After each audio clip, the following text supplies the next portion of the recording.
దానిపైన పొర ఏమీ లేకుండా తుడిచి ఆరబెట్టుకోవాలి. చూడండి ఇలా ఒక పొడి బట్ట తీసుకొని దానిపైన ఉన్న జీడి, దానిపైన ఉన్న ఆ లేయర్ అది జాగ్రత్తగా తీసి తుడిచి పక్కన పెట్టుకోవాలి. ఇదే కొద్దిగా ఎక్కువగా టైం పడుతుంది.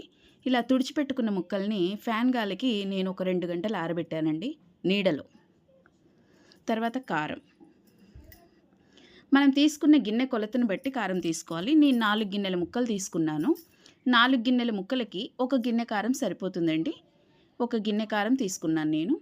ఈ కారం కూడా నాగార్జున సాగర్ నుండి తెప్పించామండి. బాలకృష్ణ రైతు గారి దగ్గర నుండి. ఎవ్రీ ఇయర్ ఆయన దగ్గరే తెప్పిస్తాం మేము. ఈయన కూడా సహజ సిద్ధంగా పండించే ప్రకృతి వ్యవసాయ రైతు. ఈయన దగ్గర నుండి ఎవ్రీ ఇయర్ తెప్పిస్తాము. చూశారు కదా గిన్నె కొలత. 4 గిన్నెల ముక్కలు తీసుకున్నాను నేను ఆ గిన్నెతోటి. అందుకని 1 గిన్నె